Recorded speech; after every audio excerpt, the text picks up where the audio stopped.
अस्सलामुअलैकुम। Programme night addition में हम आपको खुशामदीद कहते हैं। नाजरीन, कोरोना वायरस की वबा ने पूरी दुनिया के मुआशी और सियासी निज़ाम को बुरे तरह से मुतासर किया है।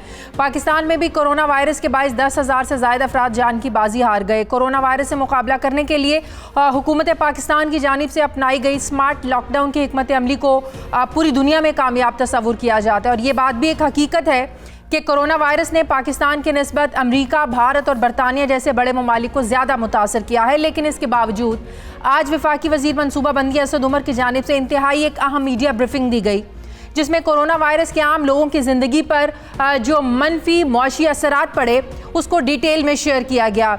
असद उमर ने कहा कि कोरोना वायरस के बायस पाकिस्तान में 2 करोड़ से ज़ायद अफराद बेरोज़गार हुए।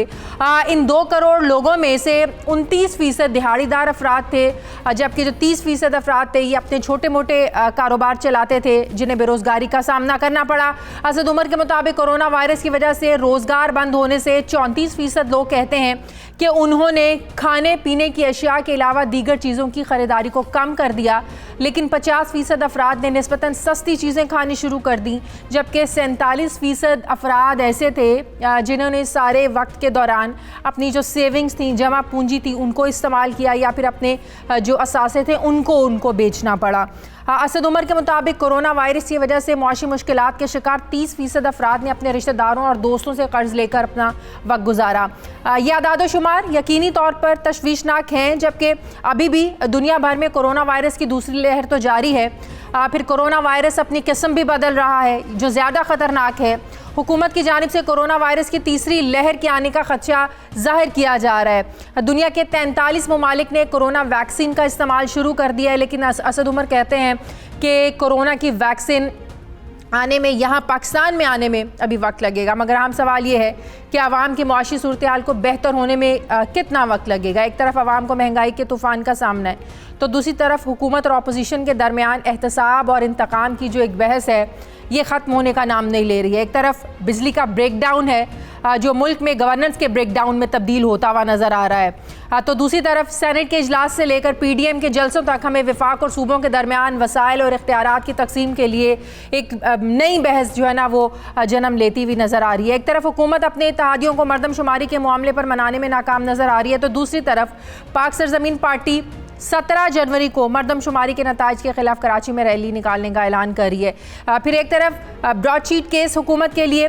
नवाज शरीफ को करप्ट साबित करने के लिए काफ़ी दिखाई दे रहा है, तो दूसरी तरफ मुस्लिम लीग नून इस केस को अपनी फतह तस्वुर कर रही है। एक तरफ वज़ीर आज़म अपोजिशन पर हुकूमत गिराने के लिए इस्टेब्लिशमेंट पर दबाव डालने का इल्ज़ाम लगा रहे हैं, तो दूसरी तरफ अपोजिशन DG ISPR के गुज़श्ता रोज़ के बयान को इमरान खान के मौक़िफ़ की तरदीद करार दे रही है। अब सवाल ये है कि क्या हुकूमत और अपोजिशन की लड़ाई में एक आम आदमी जो है, अवाम जो हैं, इनके मुआशी मसाइल हल हो सकेंगे क्या? फिर ये भी सवाल अहम है कि अपोजिशन का जो मार्च है ये आम आदमी की मुश्किलात को कैसे कम करेगा। सवाल ये भी बड़ा अहम है कि क्या लोगों को रोज़गार देने के लिए हुकूमत को अपनी स्ट्रेटजी को, अपनी हिकमत अमली को, अपनी पॉलिसीज़ को बदलने की ज़रूरत है क्या? इस पर मैं बात करूँगी। मुझे ज्वाइन किया है वफाकी वज़ीर बराए मनसूबाबंदी असद उमर साहब ने। अस्सलाम वालेकुम, बहुत बहुत शुक्रिया असद उमर साहब आपका। आज आपने बड़ी डिटेल में, बड़ी इंपॉर्टेंट प्रेस कॉन्फ्रेंस की, बड़ा अहम डेटा आपने शेयर किया कि कोरोना वायरस और लॉकडाउन के नतीजे में हमारे यहाँ जो 2 करोड़ लोग बेरोज़गार हुए, 54% अफराद ऐसे थे जिन्होंने खाने पीने की अशिया को कम जो है ना वो ख़रीदा, 47% लोग ऐसे थे जिनकी सेविंग थी, फिर कुछ लोगों ने कर्ज लेकर गुजारा किया। बात यह है कि कोरोना तो अभी भी मौजूद है। जो 2 करोड़ नंबर्स बेरोजगार लोगों की आपने बताए हैं, इनमें से कितने रिहैबिलिटेट हो चुके हैं, कितनों को दोबारा रोजगार मिल चुका है, और अभी कितने लोग बेरोजगार हैं दूसरी लहर के नतीजे में, ये शेयर कीजिएगा। देखिए, इसके अंदर शाजिया जो पहली लहर थी उसमें ये अक्टूबर के आखिर तक 5 नवंबर तक का ये डेटा इन्होंने सर्वे के अंदर कवर किया था, और उस वक़्त तक अल्हम्दुलिल्लाह 95% लोग जिनकी रोज़गार ख़त्म हुई थी उनको वापस रोज़गार मिल चुका था। उसके बाद जो है नवंबर और दिसंबर का महीना जो हमारा गुजरा है उसमें बड़ी सनतों के अंदर बड़ी तेज़ी से इजाफा हुआ है और कंस्ट्रक्शन की एक्टिविटीज़ के अंदर भी बड़ी तेज़ी आई है। तो हमारा इस वक्त तखमीना ये है कि वो जितने लोग थे वो तमाम वो भी रोज़गार मिल चुका है, बल्कि उससे ज़्यादा लोग आज रोज़गार में हैं। और अभी कुछ देर पहले मैंने ट्वीट किया है कि हमारी जो बड़ी सनतें होती हैं, लार्ज स्केल मैन्युफैक्चरिंग का जो नंबर्स आते हैं, वो नवंबर के भी नंबर्स हमारे पास आए हैं पाकिस्तान ब्यूरो स्टैटिस्टिक के। तो जुलाई से नवंबर जो है वो 7.4% का इजाफा है बनिस्बत उसी पीरियड के पिछले साल के, लेकिन सिर्फ नवंबर जो है उसमें 14.5% इजाफा है, 14.5% का इजाफा है बनिस्बत नवंबर 2019 के। तो बड़ी अल्हम्दुलिल्लाह अल्लाह ताला का फजल है कि मईशत के अंदर जान नज़र आ रही है और ख़ास तौर पे मैन्युफैक्चरिंग जो है, सनतें जो हैं वो बड़ी तेज़ी से ग्रो हो रही हैं। तो इसलिए जैसे मैंने कहा कि अब हमारा तखमीना ये है कि वो तमाम लोग जो हैं उनको रोज़गार बहाल हो चुका है, बल्कि उससे ज़्यादा लोग इस वक्त रोज़गार ले रहे हैं जो कोरोना आने से पहले था। और उसकी वजह यह है कि क्योंकि हम स्मार्ट लॉकडाउन के ऊपर चले गए थे और वो जो हमने बंदिशें की हुई थी, मईशत को हमने खोल दिया था, इसलिए अब जो है वो नुकसान नहीं हुआ। एक तो बेरोजगारी बहुत बड़ा फैक्टर है कि लोगों की कुव्वत खरीद कम हुई, लोग खाने पीने की अशिया नहीं खरीद सके या सस्ती खरीदने में मजबूर थे, या बहुत से लोग जो थे वो कर्ज लेकर गुजारा कर रहे थे। 2-3 रोज पहले मुख्तलिफ अखबारात में एक रिपोर्ट शाया हुई है महंगाई के हवाले से कि 2020 एक ऐसा साल था, महंगाई के लिहाज से पाकिस्तान एशिया में सबसे पहले नंबर पर था। भारत में भी ये शरह कम थी, बांग्लादेश में 5.6% थी, नेपाल में 6.4% थी, श्रीलंका में 4.7% थी। एक तो बेरोजगारी तो फैक्टर है, लेकिन ये महंगाई कितना बड़ा फैक्टर है? जाहिर है ये तो हुकूमत की जो पॉलिसीज होती हैं उसका नतीजा है जिसकी वजह से महंगाई बढ़ती है। तो इसको आप कितना बड़ा फैक्टर समझते हैं कि लोगों की कुव्वत खरीद कम हुई? इसमें आप समझते हैं हुकूमत को कसूरवार समझते हैं इसमें आप? देखें, इसमें तो कोई शक नहीं कि 2020 में हमें महंगाई नज़र आई और वो महंगाई हुकूमतों की पॉलिसीज़ के और उन्होंने जो फैसला साजी की उसमें उसका एक बहुत बड़ा अमल दखल था। हाँ। लेकिन वो कौन सी पॉलिसीज़ थी? जो 2017 की दिसंबर में मिफ्ता इस्माइल जिस वक़्त वज़ीर ख़जाना थे, तो उस वक़्त उन्होंने फ़ैसला किया कि ये इसहाक डार साहब ने जो पॉलिसी रखी हुई थी एक आर्टिफिशियल रुपए को होल्ड करने की, और उसकी वजह से हमारा बैरूनी खसारा इस ख़तरनाक हद तक बढ़ चुका था कि हम डिफ़ॉल्ट कर रहे थे, उसको बदलने की ज़रूरत है। तो रुपए की कदर के अंदर कमी आनी शुरू हुई और मिफ्ता इस्माइल के होते हुए ही रुपया 105 से बढ़ के कोई 122 तक तो पहुंच गया था। 17 रुपए का सिर्फ 7 माह के अंदर जो है कमी आ गई थी। वो मजमूई तौर पर जो करेक्शन हुई उस खसारे को रोकने के लिए वो तकरीबन 50% थी।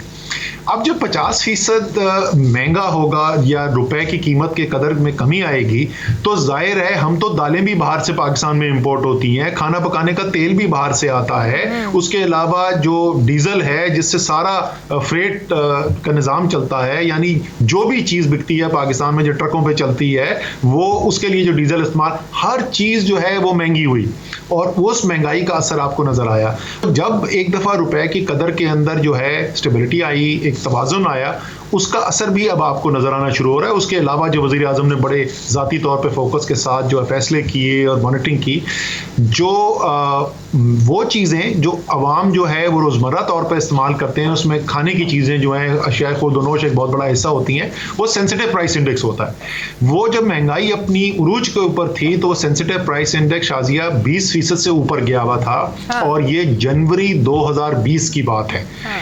आज जनवरी 2021 में वो जो 20% एक साल पहले से ऊपर शरह गई हुई थी, सिर्फ 5.6% था जो पिछला हफ्ता हमारा गुजरा है। तो वो जो आप खित्ते के दूसरे ममालिक की बात कर रहे हैं 5%, 6%, ये उसी रेंज के अंदर आ गया है। वैक्सीन कब तक यहाँ पर जो है ना वो अवेलेबल हो सकेगी? कोई कह रहा है जी मार्च तक आ जाएगी, फिर कहा जा रहा है कि सितंबर अक्टूबर तक आ जाएगी। आपके पास एग्जैक्ट कुछ इन्फॉर्मेशन है कि इस वैक्सीन की अवेलेबिलिटी पाकिस्तान में कब तक कंफर्म हो सकेगी? देखें, वैक्सीन की दस्तयाबी पाकिस्तान के अंदर जैसे हमने पहले अनाउंसमेंट की थी कि पहली सहमाही जो है 2021 की, उसमें इंशाल्लाह वैक्सीन आना शुरू हो जाएगी। यानी वो मार्च का महीना बनता है। हम कोशिश तो कर रहे हैं कि उससे भी पहले ले आएँ, लेकिन मार्च के महीने तक डेफिनेटली हमें ये उम्मीद भी है, हमें कॉन्फिडेंस है कि इंशाल्लाह ताला आ जाएगी। जो वैक्सीन आ रही है, वो जो फैसला हुआ था काबीना का, उसके अंदर सबसे पहली तरजीह तो है जो हेल्थ केयर वर्कर्स हैं, जो पाकिस्तान में तकरीबन 3 से 5 लाख के करीब हैं।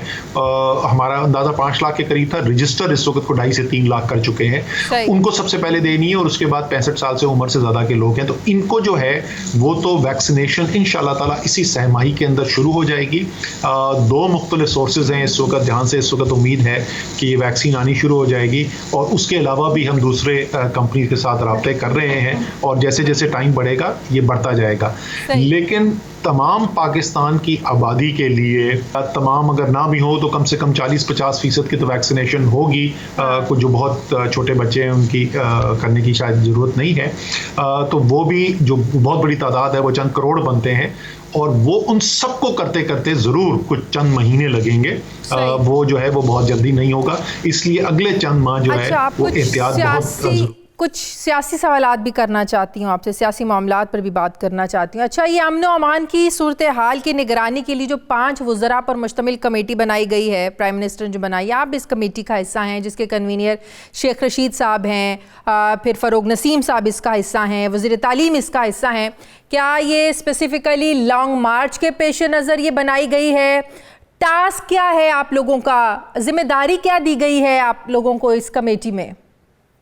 देखिए, ये इसकी पहली मीटिंग जो है इस कमेटी की वो जुमेरात को होगी, और वहाँ पर फिर हम बातचीत करके इसकी कुछ खदोखाल जो हैं वो फाइनल करते हैं। जो मुख्तलिफ मेंबर हैं, हर एक के अपने अपने ख्यालात हैं, तो वो फ़ैसला ये हुआ कि हम आपस में कुछ बातचीत करने के बाद फिर एक प्रपोज़ल प्राइम मिनिस्टर के सामने रखेंगे, और फिर उसकी बुनियाद के ऊपर इसका किया जाएगा कि क्या क्या इसके पहलू हैं जिसके अंदर इस कमेटी ने मदद करनी है। बुनियादी तौर पर तो वो इंटीरियर मिनिस्ट्री का काम है या सूबाई हुकूमतों का काम है, लेकिन ये कमेटी उसके अंदर क्या किरदार अदा कर सकती है और किस तरीके से कमेटी को काम करना चाहिए। मैं अपने ख्यालात जुमेरात को उस कमेटी की मीटिंग के अंदर इंशाल्लाह ज़रूर पेश करूँगा। वो तो ये मुनासिब नहीं है कि वो पहले से इनफरादी मेंबर जो है अपने ख्यालात मीडिया में बात करना शुरू होते। एक दफ़ा इज्तिमाई तौर पर फैसला कर लेंगे, कलेक्टिव फैसला करेंगे, उसके बाद असद उमर साहब, बड़ी कन्फ्यूजन है। एक तरफ हुकूमत कहती है कि भाई हमें तो कोई फ़र्क नहीं पड़ता, अपोजिशन किस तहरीक से लॉन्ग मार्च करें, इस्लामाबाद आएँ, लेकिन हुकूमत का अपोजिशन कुछ बिगाड़ नहीं सकती है। इमरान खान 5 सालों के लिए वज़ीर आज़म है, 5 साल अपने पूरे करेंगे, लेकिन समझ में नहीं आती दूसरी तरफ ऐसी क्या उजलत है, कमेटियां भी बन रही हैं, फिर आप लोगों को टास्क भी दिए जा रहे हैं लॉन्ग मार्च के पेश नज़र, अमन व अमान की सूरत हाल को बेहतर वो सामने रखते हुए। फिर क्यों आप लोग परेशान भी नज़र आते हैं, भाव भी दे रहे हैं इस तहरीक को, प्लानिंग भी कर रहे हैं, स्ट्रेटजीज भी बना रहे हैं कि इसको कंट्रोल कैसे करना है? तो ये इतना तजाद क्यों? एक तरफ पर फ़र्क नहीं पड़ता, दूसरी तरफ फ़र्क पड़ता है तो कमेटियां बनती हैं। अच्छा, मैं पिछले 3 माह से ये बातचीत चली, मेरे ख्याल में 3 माह में तो अभी तक आप मान जाएंगे ना कि अभी तक तो मुस्तकबिल की बाद में बात करते हैं, अभी तक तो ये साबित हो चुका है ना जो हम कह रहे थे सही है, कोई फ़र्क नहीं पड़ता। मेरे ख्याल में हुकूमत जो है, और ज़्यादातर मेरे ख्याल में नाक़दीन के ख्याल में भी, हुकूमत आज उससे ज़्यादा मजबूत सिचुएशन में है जो आज से 3 माह पहले थी, और इसमें तो कोई शक ही नहीं कि PDM जो है वो उससे ज़्यादा कमज़ोर है जहाँ 3 महीने पहले थी। तो 3 महीने की तहरीक का तो ये हासिल निकला। आगे की जो है वो पिंडी की तरफ मार्च करने के ऐलान के बाद तो नहीं कहीं आप लोग ज्यादा एक्टिव हो गए, इसीलिए कमेटी बनी? नहीं, हम जो है इस्लामाबाद जो है फैसले करता है, यही तो इनको मैं पहले दिन से समझाने की आपको सबको कोशिश कर रहा हूँ। इनको जो इस वक्त तकलीफ है, जो शदीद इनको इख्तिलाज क़ल्ब हो रहा है, वो है क्या?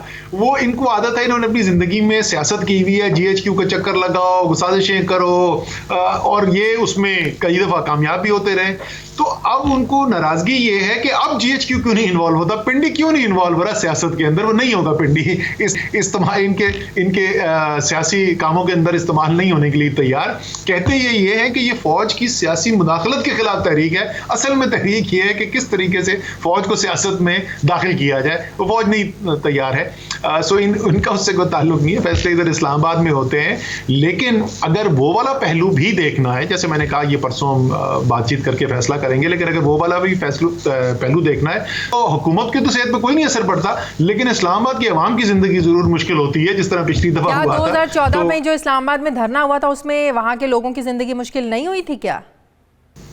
जी, उसके ऊपर बड़ा ज़बरदस्त तहरीरी फैसला आया था। अतर मिनल्ला साहब जज थे इस्लामाबाद हाई कोर्ट के, जो चीफ जस्टिस हैं। हुकूमत ने उस धरने को बंद करने के लिए की थी और उन्होंने एक बहुत अच्छा मुतवाज़िन फैसला दिया था, जिसके अंदर उन्होंने कहा कि इनका जो आईनी हक है वो ये कैसे इस्तेमाल कर सकते हैं अपनी आज़ादी राय का, और अवाम को जो हक है, जो फ्रीडम ऑफ मूवमेंट का आइन उनको हक देता है और वो अपनी ज़िंदगियां गुजार सके, उसको किस तरीके से बैलेंस करना है, तो वो एक तरीक़ाकार मौजूद है। उसके बाद आपको पता है एक और केस के अंदर इस्लामाबाद हाई कोर्ट ने एक फ़ैसला किया था और उन्होंने कहा कि अगर आप आना चाहते हैं, आप आइनी हक इस्तेमाल करना चाहते हैं, ज़रूर करें, आप जाएंगे परेड ग्राउंड के अंदर। उस बाद से वो फैसला उठा के देख लें और उसके बाद से तहरीक इंसाफ की जितने भी जलसे हुए, जो कुछ भी हुआ, वो उसी परेड ग्राउंड के अंदर हुए। तो बड़े खदोखाल वाजे हैं और ये मौजूद हैं और तहरीक इंसाफ उसके ऊपर अमल भी करती रही। बहुत शुक्रिया वफाकी वजीर बराए मनसूबाबंदी असद उमर साहब मेरे साथ थे।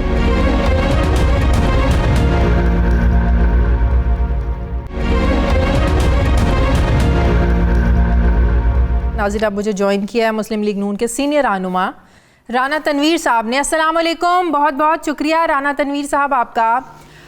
राना साहब, ब्रॉडशीट के सरबराह के इंकशाफात के बाद मुस्लिम लीग नून का जो एक बयानिया है, जो मौक़िफ़ है करप्शन को लेकर, जो हुकूमत बात करती है एहतसाब की और करप्शन की, कि मुस्लिम लीग नून का दौर और पाकिस्तान पीपल्स पार्टी का दौर जो है वो करप्शन से भरा पड़ा है।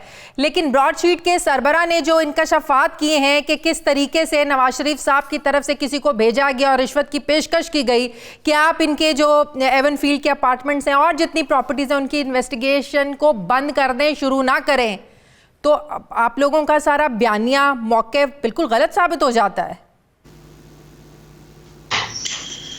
पहले तो शाजिया, मैं असद उमर साहब की थोड़ी सी बात मैंने सुनी इत्तेफाक से। आपने मैं तो उनके साथ नहीं था, लेकिन क्योंकि मैं इस पे था रेडियो पे, तो वो जो बात कर रहे हैं, आज सारी चीज़ें इनके सामने आ रही हैं। वो धरना, इनका धरना जो पार्लियामेंट पे इन्होंने चढ़ाई की, जो प्राइम मिनिस्टर हाउस पे चढ़ाई की, जो टीवी स्टेशन पे चढ़ाई की, वो आईनी था, वो कानूनी था।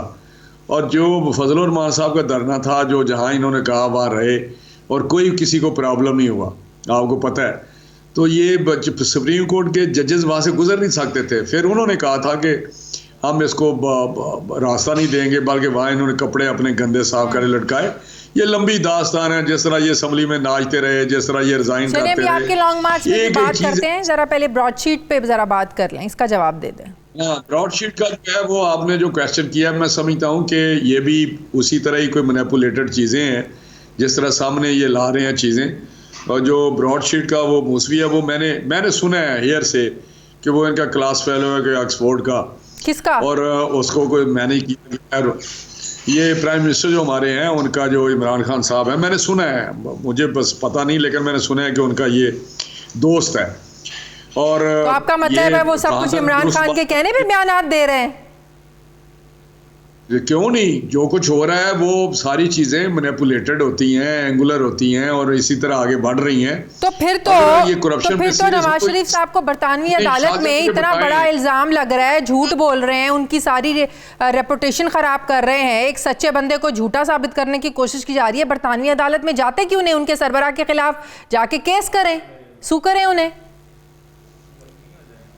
नहीं, देखे ना, अगर कोई चीजें इस तरह की आती हैं सामने, तो उन पे कितना इनके साथ उलझा जाता है। कई हमने दावे किए हैं, इमरान खान साहब पे शहबाज साहब ने दावा किया हुआ है, बेशुमार दावे किए हैं, जिसका जवाब नहीं देते। एक लीगल फाइट जो है, एक लंबा प्रोसेस होता है। ये तो इन्होंने सारा एक उद्यम मचाया हुआ है। लेकिन मैं कहता हूँ, अगर करप्शन पे ये सीरियस हैं, तो आधी कैबिनेट से ज़्यादा इनकी जो वो नायबज़दा है, सारे हमें पता है उनके सिलसिले बैकग्राउंड क्या है और किस तरह आगे बढ़ रहे हैं। लेकिन किसी तरीके से भी उनकी पूछगिछ नहीं होती। BRT का मसला देखें, आलम जब्बा का मसला देखें। अब BRT का 100 क्यों इन्होंने स्टे लिया हुआ है? फॉरेन फंडिंग पे इन्होंने उसको लंबा खींच रहे हैं। ये जो सुप्रीम कोर्ट में इन्होंने स्टे लिया हुआ है BRT की वो इंक्वायरी का, तो ये शाजिया, इसको भी आप थोड़ा सा हाईलाइट करें इन चीज़ों को, करते रहते हैं मीडिया वाले, ताकि मेरी बात सुन लें, ताकि बजाय पीछे वो क्या कहते हैं रस्सी पीटने को, आप इनको जो सीधा करें, जो इस वक्त कहीं ज्यादा करप्शन के मामलात हैं, जो 10 टाइम्स। अच्छा, एक और बात बताएं राणा साहब, कल DGI-SPR ने वाजे कर दिया फौज का सियासत से कोई ताल्लुक नहीं है, फौज को सियासत पे नाक घसीटा जाए। क्या उनकी इस वजाहत के बाद आज भी PDM का यही मौक़िफ़ है कि हमारी लड़ाई इमरान खान से नहीं है, इमरान खान को लाने वालों से? मैं समझता हूँ कि ये बात कहने से या करने से इस तरह तो नहीं होगा कि मैं कहूँ मैंने बिल्कुल जिस तरह ये कहते हैं जी हमने तो वोट लिए हैं, ये PTI वाले कहते हैं, और किधर से वोट लिए हैं? हमें पता है जो जो होता रहा है। मैंने इलेक्शन लड़ा है, मेरे ज़िले में इलेक्शन हुआ है, एक एक सीट का मैं बता सकता हूँ, मेरे सामने मुनाजरा कर लें। ये 4 हल्के कहते थे, तो DGI-SPR की वजाहत पर आप लोगों को तसल्ली नहीं है? नहीं, मैं बात उस पर करता हूँ, लेकिन ये जो बात है ये मुझे बताएं। इमरान खान साहब ने कहा मैं सारे हल्के खोलने को तैयार हूँ।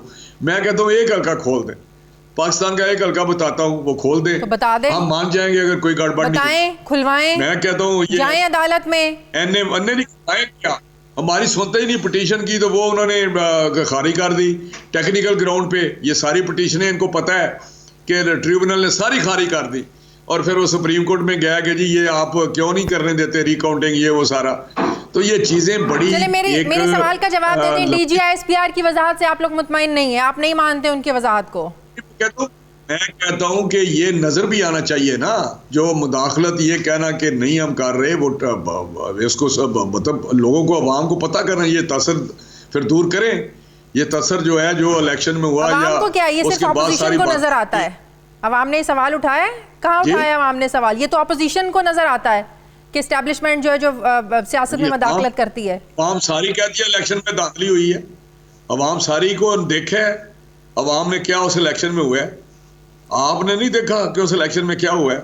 ये असद उमर कह रहे थे जी जितनी सियासी स्ट्रगल हमने की है, मियां नवाज शरीफ ने किया या उसकी टीम ने किया, किसी ने नहीं।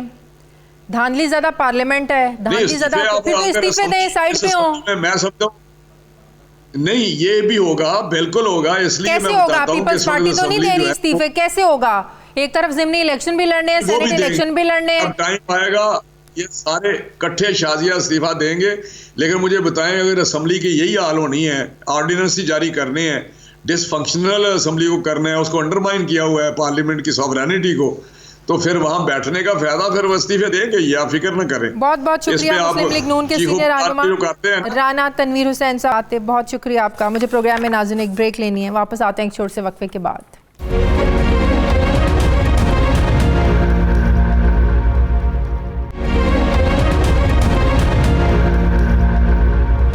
ब्रेक के बाद एक बार फिर से आपको खुशामदीद कहते हैं। नाज़रीन, सदर ट्रंप कौमी सलामती, जमहूरियत और आइन के लिए ख़तरा हैं। उन्हें इस सदारती ऑफिस में मज़ीद क़याम की इजाज़त नहीं दी जा सकती। ये उन 4 सफ़हात पर मुश्तमिल करारदाद का मतन है जो अमरीकी ऐवान नुमाइंदगान में डेमोक्रेटिक पार्टी की जानिब से पेश की गई है। करारदाद में कहा गया है कि सदर ट्रंप कानून की हुक्मरानी और गवर्नेंस से मुताबिकत नहीं रखते। सदर ट्रंप के मवाख़िज़े के लिए पेश की गई इस करारदाद पर 1 से 2 रोज़ में वोटिंग मतवक्के है।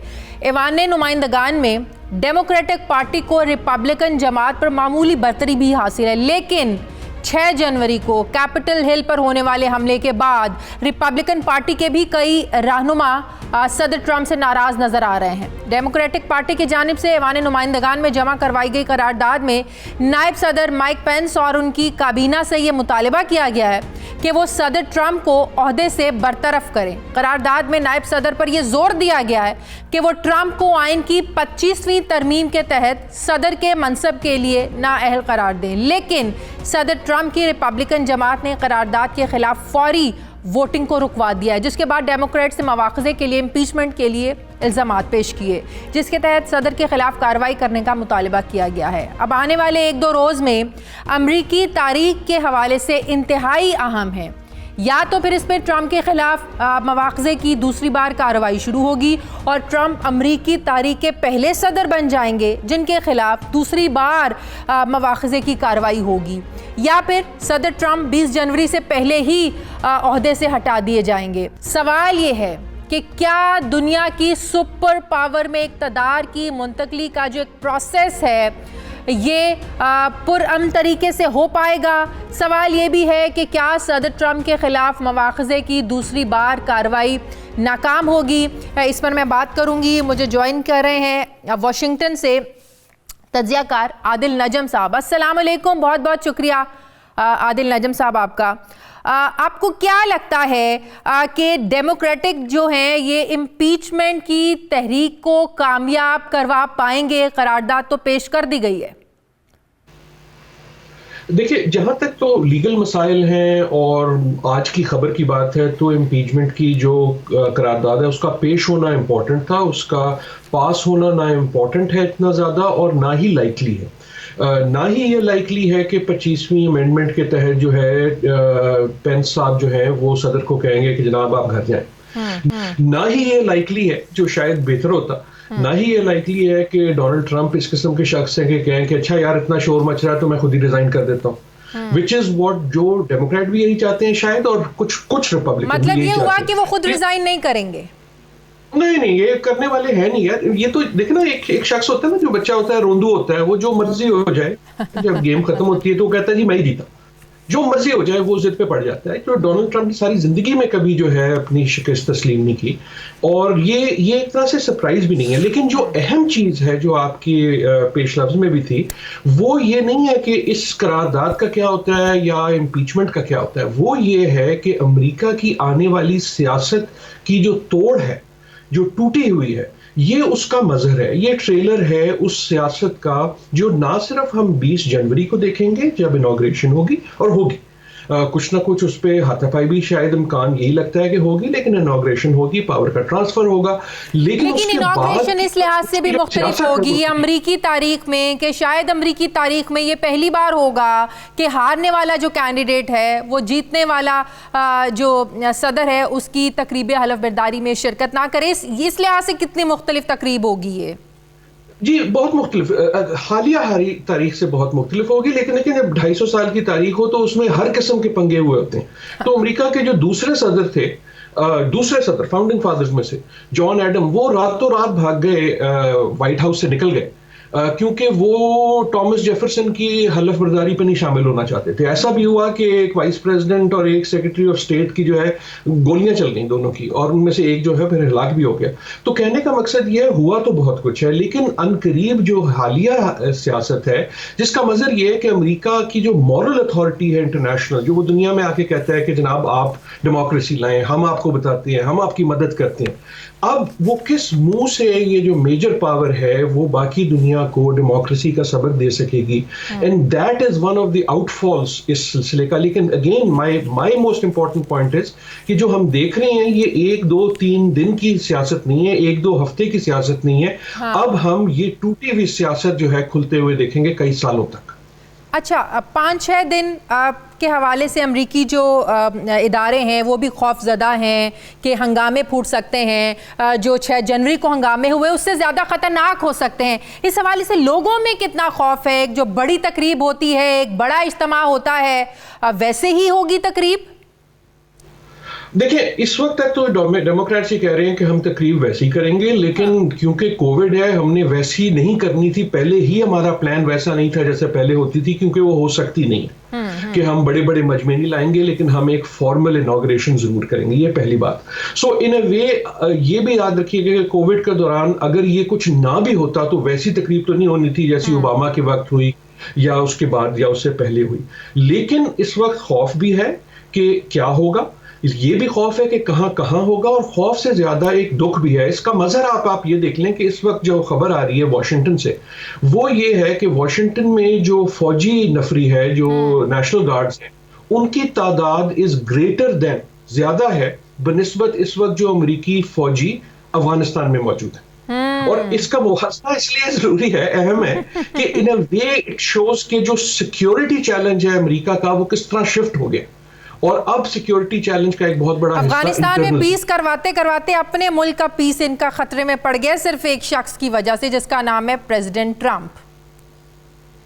बिल्कुल डोनाल्ड ट्रंप जो है मेरे ख्याल में तारीख में जाएंगे as a very very divisive personality. लेकिन एक और अहम बात यह है कि डोनाल्ड ट्रंप साहब 20 को गायब नहीं हो जाएंगे। ये भी तकरीबन तय है कि Donald Trump will be a bigger presence. आप इन पे कई और प्रोग्राम करेंगी, जो भी आपके विजुअल्स वगैरह उन्हें संभाल के रखें। डोनाल्ड ट्रंप जो है अमूमन जो होता है ना कि प्रेसिडेंट गायब हो जाता है, अपनी लाइब्रेरी बना लेता है, स्टेट्समैन नजर आता है, ये वैसे जाने वाले शख्स अच्छा, जैसे कि रिपब्लिकन के अपने लोग बड़े नाराज हैं जो ट्रंप की हरकतों सकनात रही हैं, जो इनके रिएक्शंस रहे हैं, रिसेंटली इनके कहने पे जो सारे हंगामे हुए, अब वो नायब सदर पर तो जोर देते रहे कि जो बाइडन की जीत का जो प्रोसेस है इसको तस्दीक इसकी ना करें, लेकिन 25वीं आईनी तरमीम के तहत जो नायब सदर हैं वो इनको ओहदे से हटा सकते हैं। ये कितना सीधा रास्ता है? इसमें तो लीगली कोई रुकावट नहीं है, अगर नायब सदर चाहे तो इस आईनी तरमीम के जरिए इनको हटा सकते हैं ना वक्त से पहले। सिंपलर है लेकिन सिंपल नहीं है। नायब सदर खुद नहीं हटा सकते, लेकिन अगर उनके साथ आधी कैबिनेट हो, अगर हाफ द कैबिनेट से आधी कैबिनेट कहे कि हम ये समझते हैं कि ये सदर जो हैं ये डिसेबल्ड हैं, ये डिसेबिलिटी क्लॉज होती है और उमूमन बीमारी की वजह से या किसी ऐसी वजह से ये अपना फर्ज नहीं अदा कर सकते, तो हम इनकी जगह वाइस प्रेसिडेंट को ला देते हैं। और इसकी वजूहत ये हैं कि कभी हमला होता है, कभी असैसिनेशन होती है। एक अमेरिका के सदर 100 साल पहले वुडरो विल्सन जो थे, उन तकरीबन 1 साल उनकी जो सदारत है वो उनकी बीवी चलाती थी, और फंक्शनली जो थी उनकी first women president of America भी कहते हैं, क्योंकि he had a stroke and तो उसकी वजह से इस किस्म की जो है, सो यस पॉसिबल है, आसान नहीं है, डोनाल्ड पेंस नहीं करेंगे। और उसकी वजह यह है कि देखें कुछ उनके जो साथी हैं डोनाल्ड ट्रंप के वो नाराज हैं, लेकिन सारे के सारे खौफज़दा ये हैं कि डोनाल्ड ट्रंप के खिलाफ अगर हम खड़े हो गए तो हमारी अपनी स्टेटमेंट है, क्योंकि उनको ये पता है कि वो उनकी जो वोट उनको पड़े हैं वो डोनाल्ड ट्रंप के नाम पे पड़े हैं। बहुत बहुत शुक्रिया। तज्जियाकार वाशिंगटन से आज हमारे साथ थे, थैंक यू वेरी मच। मुझे प्रोग्राम में नाज़रीन एक ब्रेक लेनी है, वापस आते हैं एक वक्फे के बाद।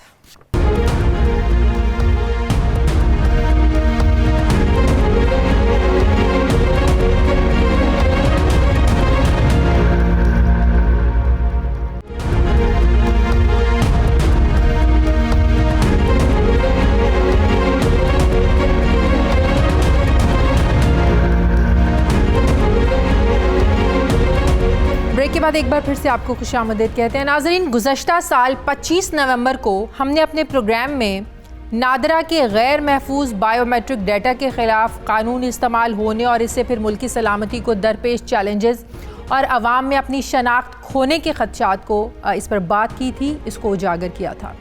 अपने प्रोग्राम में हमने ये भी बताया था कि कोरोना वायरस की वजह से बेरोज़गारी से दो चार होने वाले 20,000 से ज़ायद अफराद फरसूदा जो बायोमेट्रिक टेक्नोलॉजी है इसकी वजह से हुकूमती जो इमदाद है इसको हासिल करने से भी महरूम रहे, जबकि शनाख्ती कार्ड में सिक्योरिटी फ़ीचर्स के दावों के बावजूद गैर मुल्की शहरी पाकिस्तानी शनाख्ती कार्ड बासानी हासिल कर लेते हैं। हैरानकुन बात यह भी है कि इस संगीन मसले के सबसे अहम स्टेक होल्डर्स नादरा और PTA ने कभी भी सिस्टम को बेहतर करने की तरफ तवज्जो नहीं दी।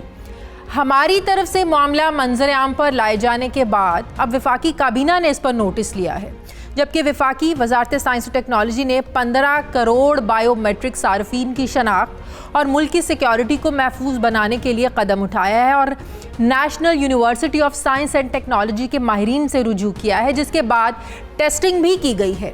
National university of science and technology के माहिरीन ने LES टेक्नोलॉजी को बायोमेट्रिक से मुतालिक मुल्क और आवाम को दरपेश तमाम चैलेंजेस और मसाइल का हल करार दिया है।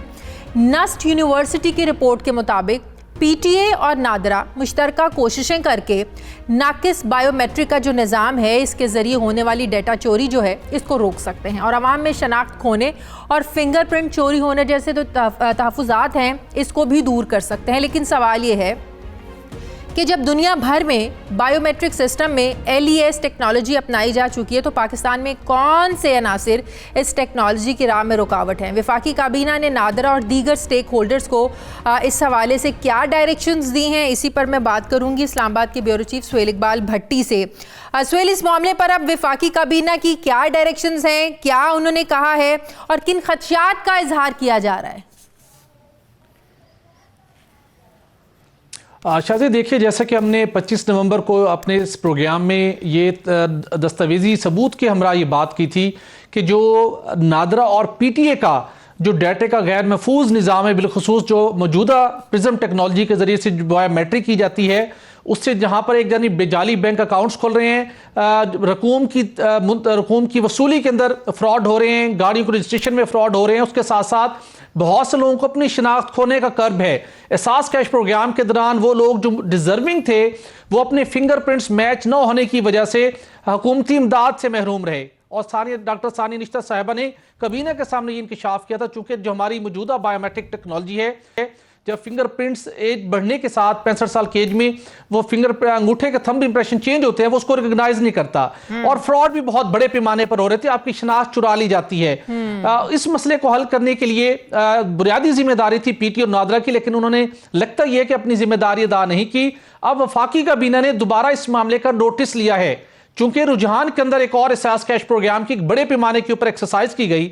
नाइट एडिशन को मसूल होने वाले दस्तावेज के मुताबिक वहां पता चला कि नादरा का जो बायोमेट्रिक डाटा है वो गैर महफूज है और उसका इलीगली बहुत बड़े पैमाने पर इस्तेमाल किया जा रहा है। ये तमाम अरकान के लिए बहुत शॉकिंग न्यूज थी और इसके साथ प्राइम मिनिस्टर ने बरहमी का इजहार किया और ये डायरेक्शन दी कि आप इसको महफूज बनाने के लिए इकदाम करें, तमाम स्टेक होल्डर के साथ बैठ के इस मामले को आप टेकअप करें। सबसे बड़ी बात जो जिम्मेदारी थी नादरा की, पीटीए की, चूंकि ये वो दो इदारे हैं जो इस पूरे मसले को हल कर सकते थे लेकिन नहीं किया गया। लेकिन एक आपको दाद देना पड़ेगी वजारत साइंस और टेक्नोलॉजी को, जिन्होंने इस मामले को टेकअप किया और इस मकसद को मसले को हल करने के लिए, चूंकि यहां पर मुल्क की सलामती एट स्टेक है, अवाम के मसाइल हैं, वजारत साइंस और टेक्नोलॉजी ने नस्ट यूनिवर्सिटी से राब्ता किया और उन्होंने पूछा कि जो एक डिवाइस भी भिजवाई गई, नस्ट के माहिरीन ने अपने लैब के अंदर उसकी टेस्टिंग की। टेस्टिंग के बाद उन्होंने रिपोर्ट वजारत साइंस और टेक्नोलॉजी को अरसाल करते हुए इस बात की तस्दीक की है कि जो स्पूफिंग टेक्निक्स हैं जो जिस वजह से लोगों को फ्रॉड और जालसाजी का सामना करना पड़ता है, उससे छुटकारा हासिल करने के लिए और जो मौजूदा कमजोर बायोमेट्रिक का सिस्टम है, लाइट एमिटिंग सेंसर जो है एलईएस टेक्नोलॉजीज का वाहिद हल है। ये बहुत कैटेगोरिकली उन्होंने अपनी रिपोर्ट के अंदर लिखा है और इन्होंने उसको इंडिपेंडेंट कन्फर्मिटी रिपोर्ट। उनका इस मामले पर क्या कहना है? वो भी इस पर अपनी तजावीज दे रहे हैं। शाजी, हमने नादरा से भी इससे पहले राब्ता किया था, पीटीए से भी राब्ता किया था। दोनों नादरा और पीटीए के तर्जुमान ने अपना मौकिफ दिया। नादरा तक वही उनका एक रवायती मौकिफ था कि हम डाटा को महफूज बनाने के लिए हर तरह की मुमकिन इकदाम कर रहे हैं, लेकिन मसला यह है जो बायोमेट्रिक के लिए जो सिस्टम टेक्नोलॉजी इस्तेमाल कर रहे हैं उसको अब आपकी फेडरल कैबिनेट कह रही है कि वो उससे डाटा उसका मिसयूज हो रहा है, उसको तब्दील करने की जरूरत है। पीटीए का मौकिफ सामने आया, उन्होंने एक सारा क्राइटेरिया अपना बताया, उसके बाद उन्होंने कहा कि हम इस सिलसिले से निपटने के लिए अब ये कर रहे हैं कि फेस रिकॉग्निशन टेक्नोलॉजी लेके आए। ये उसका हल नहीं है। दुनिया भर के अंदर इस मसले के लिए जहां पर नौजवान हो, जिस तरह पाकिस्तान के अंदर 15 करोड़ के लगभग बायोमेट्रिक वाले सार्फिन हैं जो मुख्तलिफ स्टेजेस के ऊपर बैंक अकाउंट्स हो, गाड़ियों का रजिस्ट्रेशन हो, रकूम की वसूली का मामला हो, उनके फिंगरप्रिंट्स यूज होते हैं बायोमेट्रिक के जरिए। पीटीए टेलकोस को एक डायरेक्शन जारी करता है जिसके अंदर वो टेक्नोलॉजी का लेवल बताता है। सिर्फ पीटीए ने उनको कन्वे करना है कि आपने ये टेक्नोलॉजी अडॉप्ट करनी है, लेकिन लगता है कि पीटीए एक ऐसी टेक्निक्स अडॉप्ट करने जा रहा है पाकिस्तान में टेक्नोलॉजी मुतारिफ नहीं करवाई गई अभी तक। बिल्कुल, दुनिया भर के अंदर मुतारिफ कराई जा चुकी है और इसको हमने जानने की कोशिश की कि कौन से ऐसे एलिमेंट्स हैं जो इस टेक्नोलॉजी की राह में रुकावट हैं। तो दीगर शोबों की तरह जो कुछ ऐसे लोग जो फरसूदा पुरानी ऑब्सलीट टेक्नोलॉजी फराहम करते थे, उन लोगों ने हमारे कुछ इदारों को जो इस बायोमेट्रिक सिस्टम के अंदर एक इनकलाबी तब्दीली ला सकते हैं, वहां पे उन्होंने मुबैना तौर के ऊपर उनको मैनेज किया हुआ है कि आप पुरानी ऐसे टीओआर तैयार करें, ऐसे टेंडर्स करें जिसके अंदर एलईएस टेक्नोलॉजी आ ही ना सके, वही पुरानी टेक्नोलॉजी जो कि इंतहाई सस्ते दाम पर आती है और उन्हें अपने दाम फरोख्त की जाती है।